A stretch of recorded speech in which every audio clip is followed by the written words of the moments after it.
Hai everyone, welcome to Ombre Box Story. Semoga kalian sehat selalu dan diberikan rezeki yang berkah ya. Kali ini Om akan membahas alur cerita film India keluaran tahun 2015 yang berjudul Tamasya. Film ini menceritakan seorang pria yang dari kecil selalu menyukai apapun tentang cerita dongeng. Sampai dia dewasa, dia bertemu dengan seorang wanita yang bernama Tara di sebuah pulau di Perancis. Perkenalan tak sengaja mereka membuahkan sebuah petualangan layaknya sebuah cerita di dongeng. Tanpa tahu nama masing-masing, mereka bertamasya bersama. Sampai suatu ketika mereka harus berpisah. So, mau tahu gimana keseruan film ini? Nggak usah pakai lama, bemper Ombre Box Story.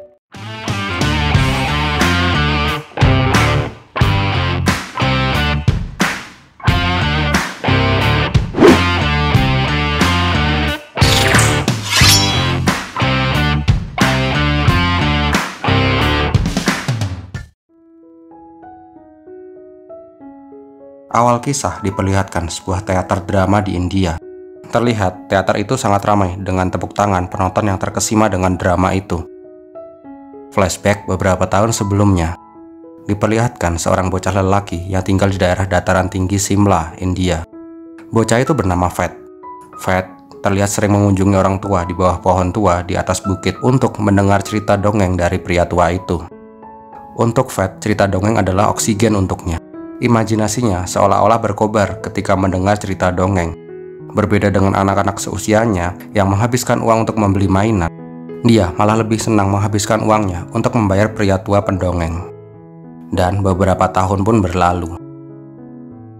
Di sebuah pulau indah di Prancis yang bernama Korsika, terlihat seorang wanita India yang sedang berdebat dengan pemilik kafe. Diketahui dia ingin meminjam telepon, tetapi pemilik kafe tidak mengizinkannya, bahkan mengusirnya. Tak lama, perdebatan itu didengar oleh Fat yang sudah tumbuh menjadi pria tampan. Dia lalu menawarkan wanita itu untuk menggunakan handphonenya. Diketahui bahwa wanita itu baru saja kehilangan tas yang berisi dompet dan pasportnya. Dia ingin menelpon kedutaan India untuk mengurus paspor pengganti. Setelah urusannya selesai, wanita itu langsung mengembalikan handphone Fat dan berterima kasih. Tetapi pada saat wanita itu hendak memperkenalkan diri, Fat menghentikannya. Dia mengatakan, "Kau memberitahu namamu, aku memberitahu namaku. Ketika kita menjadi saling kenal dan semakin dekat, kita akan saling jatuh cinta." Hal itu sudah seperti cerita roman picisan. Kita tidak perlu tahu nama masing-masing. Panggil aku Don, seorang mata-mata yang sedang dicari-cari di 12 negara. Dia memperkenalkan diri dengan gaya seolah-olah dia sedang berperan sebagai seorang aktor. Melihat kekonyolan pria di depannya, wanita itu hanya bisa tertawa dan juga ikut memperkenalkan diri sebagai Mona, anak dari gembong narkoba yang dicari-cari oleh Interpol. Ternyata Mona juga memiliki imajinasi yang liar layaknya Fat atau Don. Ya enaknya kita nyebutnya tuh Fat atau Don ya. Oke deh, gini aja. Saat ini Fat lagi menjadi Don. Untuk menghindari kebingungan pemirsa yang budiman, sekarang kita sebut aja nama Fat itu menjadi Don, oke? Pada saat kembali ke kafe, Mona langsung disambut ramah oleh pemilik kafe yang sebelumnya kasar kepadanya. Ternyata Don sudah membayar tagihan makanan Mona, dan dia juga menitipkan sebuah catatan dari Don untuk Mona. Tak hanya itu, sebagai pembelajaran untuk pemilik kafe yang kasar, Don mengajarkan sebuah kalimat yang berbunyi, "Aku adalah anak anjing," tanpa tahu arti sesungguhnya kalimat itu. Tanpa pakai lama, Mona menyusuri pulau itu. Tak lama, dia sampai di sebuah resto. Pelayan langsung membawakan makanan dan wine yang telah dipesan oleh Don sebelumnya. Di sini, Don dan Mona menjadi lebih dekat. Dan tentu saja, mereka masih dalam mode memerankan sebuah cerita layaknya di film-film. Karena sama-sama saling tertarik, mereka berdua memutuskan untuk bertamasya bersama. Mereka juga sepakat untuk terus menggunakan nama samaran mereka. Dan hal-hal yang terjadi di Korsika biarlah menjadi rahasia mereka berdua. Setelah perjalanan ini selesai, mereka sepakat untuk saling melupakan satu sama lain. Di akhir dari kesepakatan mereka berdua nyanyi-nyanyi sambil joget-joget dong. Di negara orang loh nih. Yes, joget India udah go internasional. Untungnya orang-orang lokal ikutan joget. Coba kalau nggak ikutan, kan jadi garing. Dah, ngebanyolnya. Kembali ke film. Malam harinya, Mona yang saat ini tidak memiliki uang sepeser pun akhirnya pindah penginapan. Dia dan Don berniat sharing kamar selama perjalanan. Dan hari-hari mereka pun dihabiskan dengan berkeliling tempat-tempat eksotis di Pulau Costa Rica. Beberapa hari bersama Don, Mona merasakan sesuatu yang amat menyenangkan. Mereka berdua melakukan hal-hal konyol bersama. Bahkan untuk mencari makan, mereka melakukan hal konyol dengan sama-sama saling menggait turis lokal yang terlihat sendirian untuk merayunya agar mendapatkan makan siang dan wine gratis. Kekonyolan mereka tak hanya sampai di situ. Malam harinya, mereka berpura-pura menjadi artis dan sutradara dari India. We star from India. Pelema di balla, she made picture in Corsica. Untuk masuk ke rombongan turis dari Italia agar mereka mendapatkan makan malam gratis. Tetapi, untuk lebih meyakinkan, Mona malah meminta Don menceritakan sebuah cerita di hadapan semua tamu. Dengan imajinasi yang di atas rata-rata, Don berhasil menghibur semua tamu di sana. Thank you God for answering my prayers, Monsieur Bandito. Dan akhirnya mereka pun bisa makan dan minum dengan gratis. Hari-hari berikutnya pun mereka habiskan dengan berpetualang bersama sampai di sebuah hutan yang indah dengan sungai yang jernih. Mereka berdua duduk di sebuah pohon besar dan saling berbincang. Pada saat Don menatap Mona, Mona mengatakan, "Ingat, walaupun kita bersama, ada batasan yang tidak boleh dilanggar." Don bertanya, batasan yang boleh dan tidak boleh dilanggar. Kemudian mereka mempraktekkan batasan yang boleh dilakukan. Mereka saling berpelukan.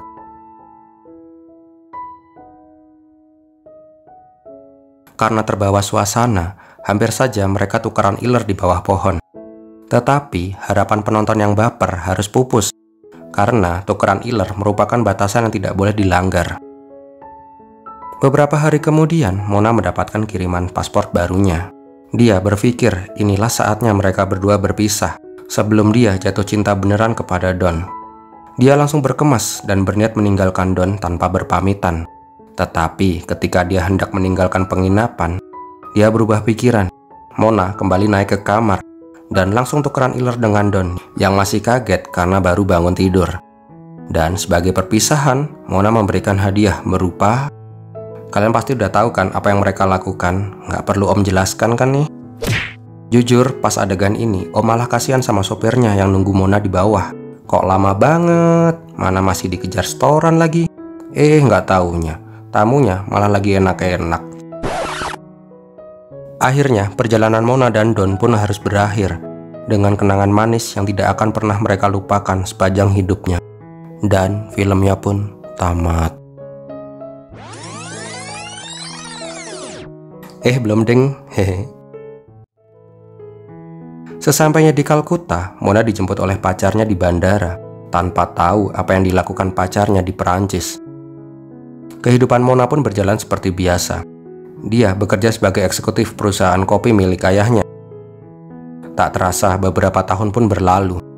Sampai suatu hari, pada saat Mona sedang bepergian ke Delhi, dia mampir ke sebuah kafe. Tanpa sengaja, dia melihat sosok yang dia kenal sedang meeting bersama teman-temannya. Mona menjadi salah tingkah melihat sosok yang dia kenal itu. Akhirnya, dengan kemantapan hati, dia pun berpura-pura lewat di depan sosok itu. Yes, sosok itu adalah Don, atau sekarang kita sebutnya adalah Fat. Mona berpura-pura kaget ketika melihat Fat. Di sini, mereka saling memperkenalkan diri mereka secara masing-masing menggunakan nama asli. Fat Fardan Sahni, dan nama asli Mona adalah Tara Maheswari. Di luar, ternyata Tara mengatakan bahwa selama ini dia tidak bisa melupakan sosok Fat ketika mereka bersama di Costa Rica. Bahkan tanpa sadar dia memutuskan pacarnya karena dia tidak menemukan sosok menyenangkan seperti Fat. Akhirnya semenjak pertemuan itu, Fat dan Tara saat ini saling berhubungan. Kebahagiaan terlihat di wajah Tara yang menemukan sosok Fat yang selama ini dia cari. Untuk melepas rindu, mereka pun kembali tukeran, ya kalian tahulah apa itu. Tetapi terlihat saat ini sosok Fat sangat berbeda dengan sosok Don. Dia terlihat lebih pendiam dan cool. Ternyata diperlihatkan, kehidupan Fat di Delhi tidaklah seindah yang kita bayangkan. Dia bekerja sebagai manajer pemasaran sebuah perusahaan IT di Delhi. Rutinitasnya sangat monoton. Dari bangun tidur, pergi ke kantor, bekerja, dan pulang. Hal itu hampir dia lakukan setiap hari. Belum lagi tekanan dari atasannya yang selalu menyalahkannya dalam segala hal. Tetapi saat ini ada sosok Tara yang bisa membuatnya keluar dari rutinitasnya dalam bekerja. Suatu hari, Tara kemudian menyadari bahwa rutinitasnya bersama Fat saat ini selalu monoton. Suatu hari, Fat berniat melamar Tara di depan teman-temannya. Tetapi Tara mengatakan dia ingin berbicara empat mata di luar. Di luar, Tara mengatakan bahwa ini adalah momen yang dia tunggu-tunggu sepanjang hidupnya, bisa menikah dengan orang yang dia cintai. Tetapi saat ini, orang itu tidak pernah lagi muncul. Saat ini, yang melamarnya adalah sosok Fat, seorang manajer pemasaran yang selalu berperilaku sopan. Tara mengatakan dia rindu dengan sosok Don, yang selalu konyol, terbuka, dan menyenangkan. Tara ingin melihat sosok Don kembali, sosok yang membuatnya jatuh cinta sampai ke relung hati yang terdalam. Cih. Tetapi Fat mengatakan inilah sosok aslinya, seorang manajer IT yang membosankan. Fat bahkan meminta Tara bangun dari mimpinya. Dia mengatakan bahwa sosok Don sudah tidak ada lagi. Mendengar itu, Tara merasa kecewa dan memutuskan tidak menerima lamaran Fat dan pergi meninggalkannya. Dengan tegar, Fat menjelaskan ke teman-temannya bahwa acara pertunangannya batal. Keesokan harinya, teman-temannya yang tahu Fat sedang galau parah mengajak Fat untuk nongkrong. Di sini, teman-temannya memberikan semangat untuk Fat, bahkan membawakan cincin Fat yang tertinggal di restoran semalam. Tak lama, Fat datang ke rumah Tara. Dia ingin menjelaskan semua yang terjadi, tetapi di sini Fat bersikap aneh. Dia berbicara dengan sopan. Tak lama, dia berbicara dengan nada tinggi, seolah-olah amarahnya dia luapkan semuanya. Tara mencoba menenangkan, tetapi emosi Fat semakin tidak stabil. Dia langsung meninggalkan Tara yang heran apa yang terjadi dengan Fat. Di perjalanan pulang, Fat duduk termenung sambil flashback di masa di mana dia dipaksa mengikuti keinginan ayahnya untuk bersekolah di jurusan engineering. Pada dasarnya, Fat sangat ingin mengambil jurusan seni. Tetapi ayahnya mengatakan jurusan seni tidak akan membuatnya kaya dan Fat tidak akan memiliki masa depan.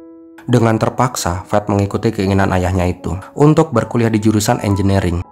Dengan koneksi dan kekayaan ayahnya, Fat berhasil dimasukkan ke universitas termuka di luar negeri. Hari-hari Fat pun berulang dengan sangat monoton. Bangun, berangkat bekerja, diganggu mbak-mbak waria, menahan lift agar ibu-ibu di kantornya bisa masuk, dan hal-hal umum lainnya. Suatu hari di kantornya akan diadakan meeting dengan klien. Saat itu Fat tidak menggunakan dasi karena dia pikir tidak masalah tidak menggunakan dasi. Tetapi atasannya sangat marah dan membentak Fat sebagai karyawan yang tidak disiplin.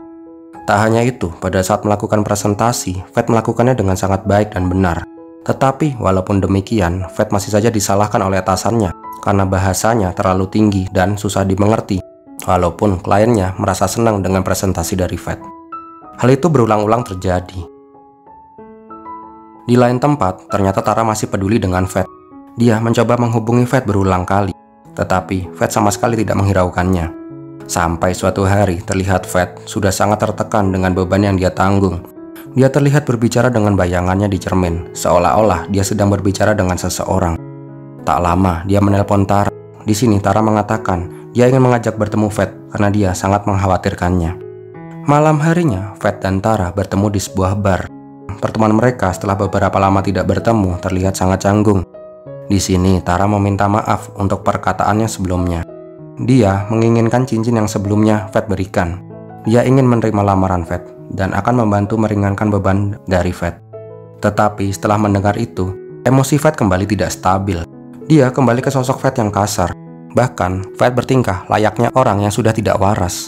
Seolah-olah dia memainkan peran dalam drama. Tara yang mengetahui beban Fat sudah sangat berat, memohon untuk Fat kembali kepadanya dan bersama menanggung beban dari Fat. Tetapi Fat yang emosinya sudah sangat kacau pergi begitu saja meninggalkan Tara yang menangis dan tak tahu harus berbuat apa. Semenjak kejadian malam itu, Fat kembali ke rutinitasnya. Sampai suatu hari di lampu merah, dia didatangi oleh mbak-mbak atau mas-mas waria yang sedang mengemis. Karena sudah bosan selalu diganggu mbak-mbak waria itu, dia lalu memberikan cincin berlian yang sebelumnya untuk melamar Tara. Tak hanya itu, sikap Fat sudah sangat berubah total. Tak biasanya dia mengacuhkan ibu-ibu yang hendak menaiki lift. Pada saat presentasi penting dengan klien pun, Fat kembali berulah. Dia melakukan presentasi dengan asal-asalan, bahkan menirukan gaya robot. Tentu saja bosnya marah besar. Bukannya meminta maaf, Fat malah berperilaku aneh, seolah-olah dia sedang berperan di sinetron. Melihat itu, bosnya merasa takut dengan perubahan sikap aneh Fat. Dia bahkan menelpon satpam. Tak lama, Fat meminta maaf dengan sopan, tetapi kemudian माफ कर सकते हो? dia kembali emosional.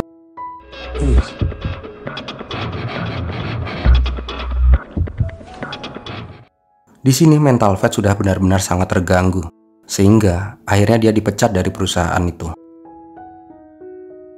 6 bulan kemudian, dia kembali ke rumahnya di Simla. Ayahnya yang curiga karena sudah beberapa hari Fat tidak bekerja menanyakan apa yang sedang terjadi. Akhirnya Fat menjelaskan semuanya, bahwa saat ini dia sudah tidak bekerja selama 6 bulan.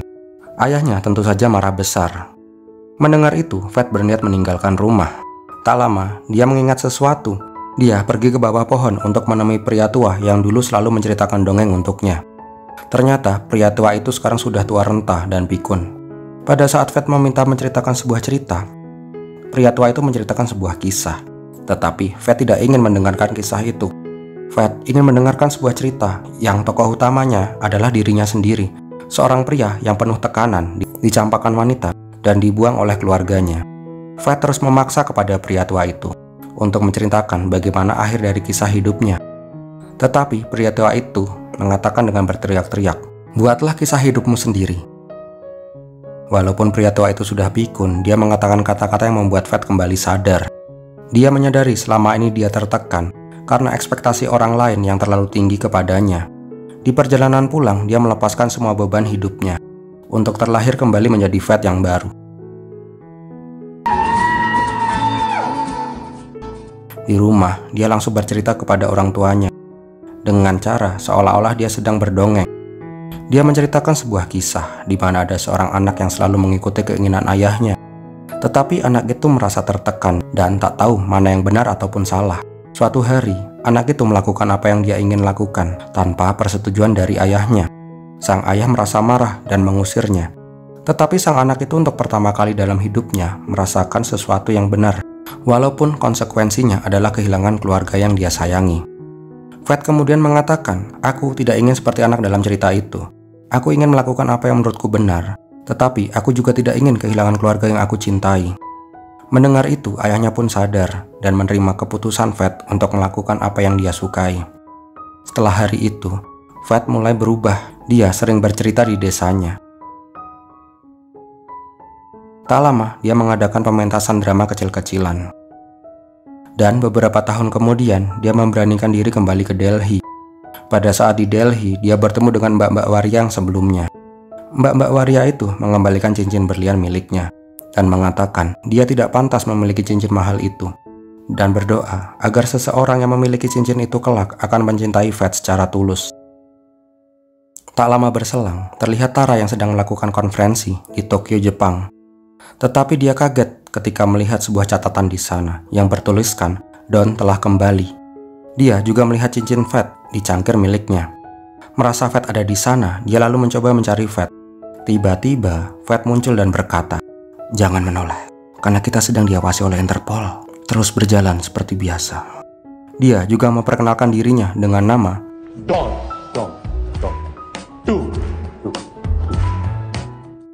Mengetahui Fat sudah kembali, Tara memperkenalkan dirinya dengan nama Matahari, Namto. Dan mereka kembali ke masa-masa mereka sama-sama sengklek otaknya. Dan ternyata diketahui saat ini Fat sudah menjadi pemilik sanggar pementasan drama terkenal di India. Sesuatu yang selama ini dia inginkan akhirnya terwujud. Dan tak lupa ada sosok wanita yang selalu mendukungnya, wanita yang mencintainya di saat susah maupun sedih. Dan seperti biasa, happy ending gak afdal kalau mereka berdua gak tukeran iler. Dan Om dengan bangga mengatakan, "Teng terem." Akhirnya mereka tukeran iler di depan banyak orang. Dan filmnya pun berakhir. Sebentar, masih ada kelanjutannya ternyata. Di post after credit, Fat dan Tara hidup bahagia. Mereka berkeliling dunia untuk bersenang-senang dan tamat. So, bagaimana menurut kalian cerita film ini, sob? Ada sebuah pelajaran dari film ini. Terkadang kita terlalu memforsir diri kita untuk bekerja tanpa memperdulikan kesehatan tubuh maupun kesehatan mental kita. Seolah-olah hidup hanya untuk mencapai karir yang lebih baik, tanpa sadar kita melewatkan sesuatu yang sangat penting. yaitu keluarga kita dan orang-orang yang kita cintai. So, bagi para brewokers, Om saran nih, bekerjalah sesuai porsi kalian. Jangan lupa juga untuk bersenang-senang dan selalu utamakan ibadah apapun agama kalian. So, bagi kalian yang suka dengan video ini, silahkan untuk like, komen, dan share. Jangan lupa juga bagi yang belum subscribe untuk subscribe dan klik lonceng notifikasi agar kalian gak ketinggalan video-video terbaru dari channelnya Om Brewok Story. Terima kasih juga bagi para brewokers yang tidak men-skip iklan di video-video Om Brewoks, karena itu sangat membantu kelangsungan dari channel ini. Terima kasih sudah menonton. Om Brewoks pamit. Pir milatihin.